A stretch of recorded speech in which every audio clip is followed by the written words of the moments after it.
Manchester United were fond of bringing in the world's best players, especially with Sir Alex Ferguson at the helm during his near 27-year spell as manager. Through the years, the club made plenty of perfect acquisitions with bargains such as Eric Cantona, Ole Gunnar Solskjaer, and Nemanja Vidic, but they never managed to sign everyone they wanted, even in the Fergie era. While United have pulled off some blockbuster signings over the years, they've also missed out on some illustrious targets. Whether it's because of the club not being convinced with their ability to thrive under the pressure or some financial setbacks, here are Football Attitude's 11 football greats who almost joined Man United.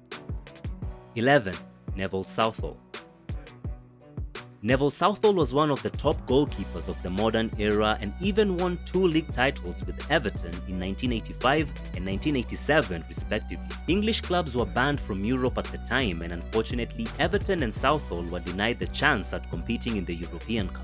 The Welsh shotstopper spent 17 seasons with the blue side of Liverpool, but almost moved to the red side of Manchester had a proposed move to United hadn't fallen through in 1991. Talks were held, but when no deal materialized, Man United turned their attention to Denmark and clinched what Sir Alex described as the deal of the century by paying Danish club Brøndby £500,000 for a then 28-year-old Peter Schmeichel. Safe to say that was one of the best gambles Fergie ever made.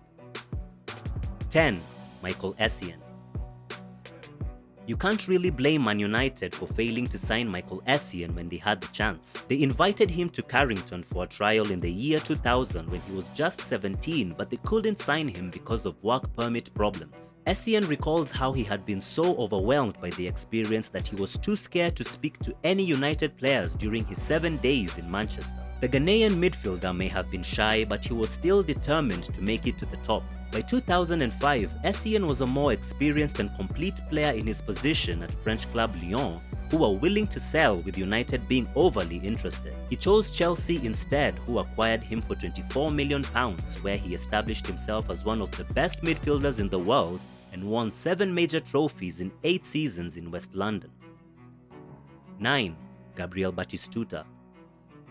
During the 90s, Argentina striker Gabriel Batistuta was persistently linked with United and every other big club in Europe, to be honest. Batistuta was at the height of his goal-scoring powers, and you didn't need to be an international scout to see how efficient he was. Ferguson loved him and United tried to sign him, but the figures that were being quoted were astronomical. Batistuta even suggested in January 2000 that he'd be interested in an Old Trafford move if he ever left Fiorentina. But when he left the Florence club that summer, he instead joined fellow Serie A club Roma. Years later, the forward was asked why he never made the move to a bigger club when he had the chance during his peak years, with his response being that he preferred the tranquility of playing for Fiorentina. 8. Paul Gascoigne. What if Paul Gascoigne had signed for Man United instead of Tottenham? Would Gaza have won it all and become an even better player than he turned out to be? Who knows? What we do know though is that Alex Ferguson tried to sign him in 1988 when Gaza was only 20, and even though he had not played for England yet, his advisors wanted him to be the best paid player at United on £2,500 a week. That was never going to happen, but after face-to-face talks, Ferguson was confident he had convinced Gascoigne to sign for United. It was only while he was on holiday, allegedly reclining by the pool, that Ferguson received the news he had been dreading. Gascoigne had met Spurs manager Terry Venables while Ferguson was in Malta, and the meeting had gone well, so well that Gascoigne decided to sign for Spurs. They signed him by buying his mum and dad a house in the northeast, Ferguson claimed. Losing out on him was the biggest disappointment of all. 7. Gary Lineker. Man United had 2 chances to sign one of England's greatest ever strikers in Gary Lineker during the late 80s, but failed to take either of them. The first time was in 1988 when Barcelona made Lineker available for £2.5 million. United had just brought Mark Hughes back from Barca for £1.8 million, and spending that kind of money in those days on another forward was out of the question. Lineker stayed at the Nou Camp for another season before Tottenham brought him back to English football for £1.1 million in the summer of 1989. According to Lineker, United were approached when it looked like Spurs were struggling to complete the deal, but he eventually moved to North London. Lineker has since explained the reason he chose to move to Spurs instead of United, stating, "You have to remember the Man United of '89 weren't the same Man United of 4 or 5 years later." 6. Arjen Robben. Imagine Arjen Robben in a United shirt, beating a couple of men, cutting in from the right and scoring with his signature finish. If things had worked out differently, the Dutchman could have been doing that every weekend at Old Trafford. Robben admitted the Red Devils wanted to sign him in 2004 and he blames them for the deal not happening. He met Ferguson and even had dinner with the manager as well as a tour of United's training ground, but he heard nothing back after he returned to his then club PSV Eindhoven. Chelsea were also in talks to sign him and he eventually joined the Blues in a £12 million deal because he liked their plans and there was still no offers from United. At least that story sounds more plausible than Rio Ferdinand's recent bizarre claim that Robben turned down United because he didn't like the smell of the training ground. What? 5. John Terry. John Terry's slip during the penalty shootout in the 2008 Champions League final famously helped Manchester United win their third European Cup, but in a parallel universe, the Chelsea legend could have been playing in red on that rainy night in Moscow. Terry grew up supporting United and at 14 years old, he even had a schoolboy trial at the club. "When I was 14, I went up to Old Trafford for a trial. United's London scout Malcolm Fidgen took me in a car and I sat next to David Beckham the whole way. He was going up as a youth trainee and about a week later, he signed a pro contract with them," Terry would reveal in a later interview. The young defender, however, would turn down the deal and stay in London as Chelsea offered him a similar proposal which would eventually lead to Terry signing his first professional contract with the Blues in 1998. The domineering centre-back went on to play for Chelsea 717 times and as club captain won 5 Premier League titles, 5 FA Cups, 3 League Cups, the Champions League and the Europa League. 4. Petr Cech.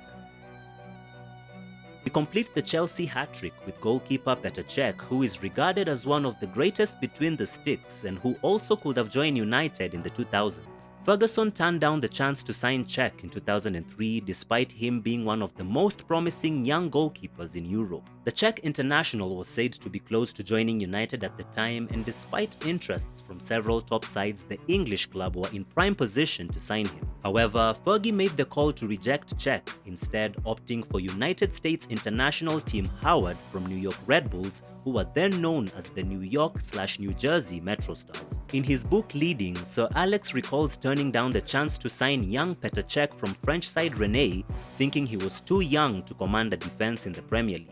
Cech went on to join Jose Mourinho at Chelsea a year later in 2004 as part of his big money recruitments. The goalkeeper went on to become a legend in the Prem, starring for both Chelsea and Arsenal in a trophy-laden career which includes 4 league titles, 5 FA Cups and 1 Champions League trophy alongside a host of individual records. 3. Raúl González. Raúl attracted interest from Man United after his iconic career at Spanish giants Real Madrid was nearing an end. Ferguson even spoke to his agent about a particular move in 2010, showing interest in the then 33-year-old striker. Unfortunately, too many strikers in his side meant that United had to put down any interest in making the impressive signing. The club also further decided that instead of wasting money on a 33-year-old striker with no sell-on value, they get a younger forward with a greater return on investment in the future. A 20-year-old Bebe was then signed from Portuguese side Vitória de Guimarães, who United would go on to sell at a major loss. Raúl, on the other hand, joined German Bundesliga side Schalke in 2010, where he ended up scoring 28 league goals in 66 appearances. 2. Alan Shearer. Not many players turned down Man United outright, but Alan Shearer went a step further and turned them down twice. The first snub came when he left Southampton for Blackburn Rovers in 1992 and again 4 years later when he signed for boyhood club Newcastle United. In 1996, Man United were alerted that Shearer wanted to come to Old Trafford and his goals would have made a side who had just won the domestic double again even better. Talks were held with Shearer and his agent and all seemed to be going well until the striker's agent called Ferguson and told him they had decided to sign for Newcastle instead. Fergie and United licked their wounds, saved their money, and decided to sign Norwegian striker Ole Gunnar Solskjaer for just 10% of the £15 million Newcastle splashed out on Shearer. Solskjaer went on to win 6 titles, 2 FA Cups, and the Champions League at Old Trafford with a total of 126 goals. Shearer, on the other hand, scored 148 times for his boyhood club but won nothing with them, though he insists that he has no regrets about turning down the move to Old Trafford. 1. Ronaldo Nazario. The phenomenal R9 Ronaldo had it all: pace, power, skill, and devastating finish. Man United were interested and they were offered the chance to sign him in 1996. The only downside was Dutch side PSV, the club that Ronaldo was playing for after his move from Brazilian side Cruzeiro, wanted £20 million. That was a ridiculous amount of money in the mid-90s of football, though not ridiculous enough for FC Barcelona. The Catalan club paid up. Ronaldo scored 47 goals in his first season at the Nou Camp, and he went on to become one of the greatest players of all time. United fans meanwhile had to wait another 7 years before they got to see a Ronaldo in a red shirt, with Cristiano turning out to be an even better purchase than his great Brazilian namesake.